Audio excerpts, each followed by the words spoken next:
আলহামদুলিল্লাহ সুম্মা আলহামদুলিল্লাহ। আমরা আল্লাহর কোরআন থেকে একটু আলোচনা করব। আল্লাহ তাআলা আমাদের আলোচনার মধ্যে বরকত দান করুন, বলুন আমিন। বন্ধুরা, আমার মসজিদকে কেন্দ্র করে আজকের মাহফিল। মসজিদগুলো সুন্দর হচ্ছে, কিন্তু মানুষের ঈমানের অবস্থা বড় খারাপ। কিয়ামতের পূর্বে মসজিদগুলো অনেক সুন্দর হবে, কিন্তু মানুষের ঈমানের অবস্থা বড়ই খারাপ হবে। জুমার দিনে জায়গা হয় না, আর ফজরের নামাজের সময় একামত দেওয়ার লোক খুঁজে পাওয়া যায় না। সেদিনই জাতির উন্নতি হবে, সেদিনই এই পৃথিবীতে জাতি নেতৃত্ব দান করবে, যেদিন জুমার নামাজ এবং ফজরের নামাজে এক সমান মুসল্লি পাওয়া যাবে, ঠিক কিনা? আল্লাহ তাআলা আমাদের সকলকে ইসলাম পরিপূর্ণ মানার তৌফিক দান করুন, বলুন আমিন। আমাদের ডক্টর মহোদয় অনেক বড় উচ্চশিক্ষিত একজন মানুষ, আমাদের লিডার, আগামী দিনে ভবিষ্যৎ। তিনি বলছিলেন যে ইসলামের কিছু অংশ মানবেন, কিছু অংশ মানবেন না, এটা দিয়ে কোনো লাভ। আমি যে জামা গায়ে দিছি, একটা হাত গায়ে দিছি, আর একটা তো বাহিরে রাখছি। কি গো রাখছি? কি পায়জামা যে পরে এসেছি, এক ঠ্যাং ঢুকাইছি, আর একটা তো বাহিরে নাকি? টুপি কি অর্ধেক মাথায় দিছি আর অর্ধেক কি বাহিরে রাখছি? মশারির ভিতরে পুরা, ল্যাপের ভিতরে পুরা, ঘরের ভিতরে পুরা, কিন্তু ইসলাম মানার বেলায় কেউ 10%, 20%, 15%, 50%, 50-এর উপরে যাওয়ার সংখ্যা খুবই কম। এই জন্য আমাদের কোনো উন্নতি হচ্ছে না। ইসলামকে অর্ধেক মানবেন, অর্ধেক মানবেন না, এটা কোনো দিন আল্লাহ তাআলার কাছে গ্র্যান্ট হবে না। আল্লাহ আমাদেরকে পরিপূর্ণ ইসলাম মানার তৌফিক দান করুন, বলুন আমিন। আমরা এমন একজন নবীর উম্মত, যে নবীর পুরাটা জিন্দেগি আমাদের জন্য সুন্নত এবং ইবাদত। সুবহানাল্লাহ বলবেন না? পুরাটা জিন্দেগি, সম্পূর্ণ জিন্দেগি, পুরা জিন্দেগি সুন্নত এবং ইবাদত। কত বড় নবীর উম্মত আপনি জানেন? যার ওসিলায় দুনিয়াতে এসেছেন সবার পরে, জান্নাতে যাবেন আপনি সবার। আমাদের আগে জান্নাতে কেউ যাবে? আমাদের পরে দুনিয়াতে কেউ এসেছে? আমরা পরে এসেছি, জান্নাতে আগে যাব। কোন নবীর উম্মত আপনি জানেন? দুনিয়াতে বাঁচবেন সবচেয়ে কম, কিন্তু সওয়াব কামাই করবেন সবচেয়ে বেশি। সুবহানাল্লাহ। আপনি কোন নবীর উম্মত জানেন? যিনি রাখাল থেকে রাষ্ট্রপতি, প্রত্যেকের জন্য মডেল, প্রত্যেকের জন্য আদর্শ। ছাগল চড়াইতে গিয়ে দেখবেন, ছাগলকে টানবেন তাকে ঘাস খাওয়ানোর জন্য, সামনে যদি একটু পানি দেখে, 4 হাত পায়ে ব্রেক মারে, হাইড্রোলিক ব্রেক। পাবলিক তো পরে ব্রেক আবিষ্কার করছে হাইড্রোলিক, ছাগল আগের থেকেই হাইড্রোলিক ব্রেক মারে। ছাগলরে যত বোঝান, কান ছেড়ে দিলে আবার যেই সে, একটারে খেদাবেন আর একটা বাঁকা হয়ে যাবে। এই জন্য নবীদেরকে আল্লাহ তাআলা ছাগল চড়াইয়া দিয়েছে। ছাগলের কিছু গুণ আমাদের ভেতরে। ইমাম সাহেবের কি ঠেকা ঠেকছে?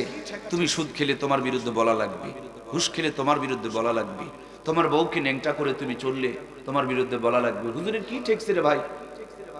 খাচ্ছে, তার তো খাবারের কোনো ঘাটতি নাই, কিন্তু হুজুর দেখতে পাচ্ছে এই লোকটা জাহান্নামে যাচ্ছে। মূল কথাটা হলো, আমার ভাইটা মোটরসাইকেল বের করে বউটারে চড়াইয়া নিয়ে এই যে টান মারলো, মানে জাহান্নামে রওনা করলো। আমার ভাইটা এই যে সুদের টাকা গুনতেছে, তার মানে জাহান্নামের টিকিট কাটতেছে।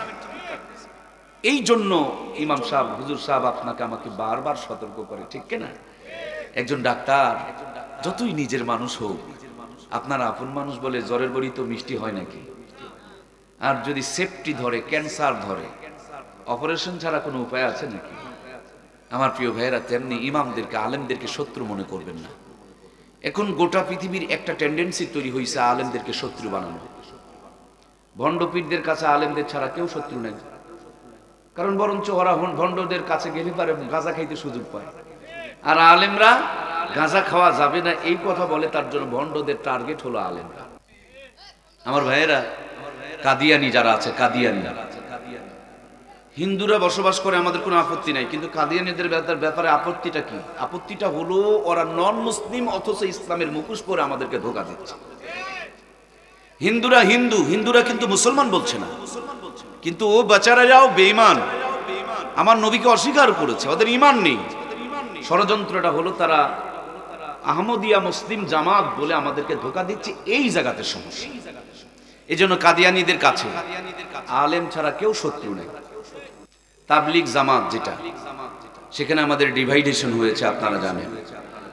সেখানে দেখবেন ওদের কাছে আওয়ামী লীগ শত্রু, যারা ওলামা ইকরামের বিপক্ষে তাদের কাছে কি আওয়ামী লীগ শত্রু, বিএনপি শত্রু হলো আলেম ওলামা। অথচ আমাদের স্লোগান হলো আমরা আলেমদেরকে তাজিম করব, আলেমদেরকে সম্মান করব, ইজ্জত করব, মাথার টুপি বানায় রাখবো। তো মাথার টুপি যদি বানায় রাখি তাহলে চারটা লাশ পড়লো কাদের আবার? প্রিয় ভাইরা, সুকৌশলী জাতিকে যদি আলেমদের থেকে দূরে সরানো যায়, এ জাতি জাহান্নামে যেতে আর কিচ্ছু লাগবে না। এ জাতির রাহবার হলো উলামা ইকরাম। ইন্নাল উলামা ওয়ারাসাতুল আম্বিয়া।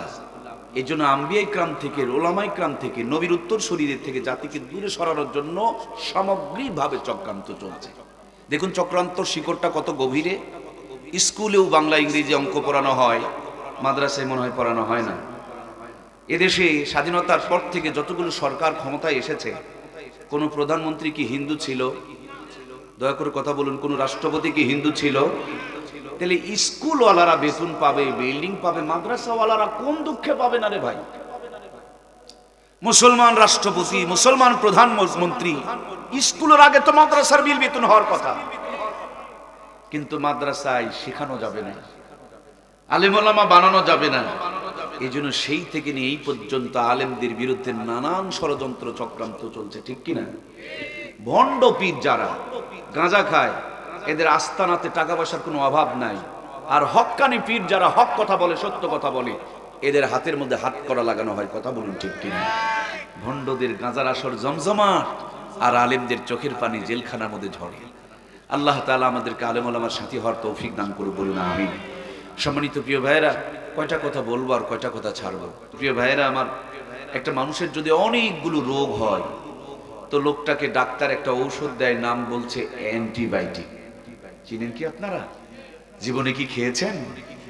একটা ঔষধ সব রোগের কাজ করে, নাম হচ্ছে অ্যান্টিবায়োটিক। আমাদের সমাজে যত রোগ, বলতে বলতে রাত ফুরিয়ে যাবে, ওয়াজই হবে না। তো এত রোগে আর এত ট্রিটমেন্টে কেমনে বলি? এই জন্য একটা অ্যান্টিবায়োটিক মানে এবাদতের একটা আলোচনা শুরু করি, যে এবাদতটা করলে ওই এবাদতকারীকে আল্লাহ তাআলা এই এবাদতের বদলতে সমস্ত গুনাহ থেকে বাঁচাইয়া দিবে। সুবহানাল্লাহ। একটা ট্রিটমেন্টে সব রোগ ভালো হয়ে যায়। ট্যাবলেটটার নাম হচ্ছে অ্যান্টিবায়োটিক। কোরআনুল কারীমের মধ্যে একটা এবাদতের কথা আল্লাহ তাআলা ৮২ বার বলেছেন। আল্লাহর কোন বান্দা, কোন বান্দি ওই এবাদতটা যদি সুন্দর করতে পারে, তার দুনিয়া এবং আখিরাত সুন্দর হয়ে যায়। আমরা ইনশাআল্লাহ ওই আমলটা করবো তো ইনশাআল্লাহ। দেখুন এখন বেশিরভাগ মানুষ ডিপ্রেশনে আছে, টেনশনে আছে, ফ্যামিলির নানান অশান্তি এবং পেরেশানির মধ্যে আছে। আপনার সমস্ত অশান্তি এবং পেরেশানি দূর হয়ে যাবে এরকম কোন একটা আমলের কথা কি আমি বলবো? আমলটা খুব সহজ আমল, আমলটা খুব গুরুত্বপূর্ণ আমল। আমলটি হচ্ছে 5 ওয়াক্ত নামাজের আমল। সুবহানাল্লাহ বলবেন না? 5 বার হাত মুখ ধুবেন, আল্লাহ তাআলা আপনাকে ফ্রেশ বানায়া দেবে। 5 বার গর্দান মাসহ করবেন, আপনার মাথার উচ্চ রক্তচাপ নিবারণ হবে। 5 বার সেজদায় নিজেকে আল্লাহর কুদরতি কদমে শুফে দিবেন, আপনার পুরা শরীরটা ইবাদতের সাথে সাথে আবার ব্যায়ামও হয়ে যাবে। সারাদিন নানান দুশ্চিন্তা, পেরেশানি, হতাশা নিয়ে নামাজ পড়েছেন এশা, কিছুটা দেখবেন মন প্রশান্তি হয়ে যায়। আরো যদি ভিতরে কিছু জমে থাকে তাহলে আরো বেশি নামাজ পড়ুন। তাও যদি ভিতরটা পরিষ্কার না হয়, খানা পিনা শেষ করে এশার নামাজের পর ঘরে যায় নামাজ বিছিয়ে দেন, 2 রাকাত নামাজ পড়তে শুরু করেন, লম্বা লম্বা তেলাওয়াত করেন। শেষের যেই 2টি রাকাত নামাজের শেষের সেজদাটা হবে, প্রয়োজনের তাগিদে 20 মিনিট লম্বা করেন। যতক্ষণ পর্যন্ত আপনার দিল পরিষ্কার না হয়েছে, যতক্ষণ পর্যন্ত পেরেশানিগুলো দূর না হয়ে গিয়েছে, যতক্ষণ পর্যন্ত চোখের পানিগুলো জমিনে পড়ে পড়ে হৃদয়টা শীতল না হয়ে গিয়েছে, ততক্ষণ পর্যন্ত আপনি সিজদাকে লম্বা করেন। জমিনে পানি পড়বে, আল্লাহ তাআলা রহমত আপনার উপরে নাজিল হবে। সুবহানাল্লাহ। একটা বেনামাজি সারা দিনের পেরেশানিগুলো মাথায় নিয়ে ঘুমায়, আর একজন নামাজি তার চেষ্টা অনুযায়ী যা দরকার করেছে, আর যেটুকু বাকি সেটুকু আল্লাহর কাছে শুপে দিয়ে মাথায় কোনো টেনশন নাই, নো টেনশন, ফজর পর্যন্ত নাক ডেকে ঘুমায়। সুবহানাল্লাহ। এই জন্য নামাজিরা খায় বেশি, নামাজিরা ঘুমায় বেশি, নামাজিরা সুস্থ থাকে বেশি, নামাজিরা বাঁচেও বেশি, নামাজের জীবনে শান্তিও বেশি। সুবহানাল্লাহ। এই জন্য আল্লাহ রাব্বুল আলামিন সমস্ত ইবাদতগুলো তার বন্ধুকে দিয়েছেন জিবরাইল আমিনের মাধ্যম দিয়ে। নামাজ কোনো মাধ্যম দিয়ে নয়, বন্ধুকে দাওয়াত দিয়ে কাছে নিয়ে 27 বছর ধরে সব দেখায়া বিদায় লগ্নে 50 ওয়াক্ত নামাজ দিয়েছেন। সুবহানাল্লাহ। নবীজি আমার 50 ওয়াক্ত নামাজ নিয়ে রওনা করেছেন। পড়তে বড় কষ্ট হবে, কেমন কুদরতের খেলা। নবীজি খুশি হয়েছেন, কিন্তু আল্লাহ তাআলা ডেকে ডেকে পথের মধ্যে থেকে সিস্টেম করে 45 ওয়াক্তকে মাইনাস করে মাত্র 5 ওয়াক্ত রেখে দিয়েছেন। আল্লাহ বলেন, বন্ধু আমার, আমি যা দেই তা কোনোদিন ফিরায় নেই না। তোমার উম্মতকে বলে দিও, ওরা যদি 5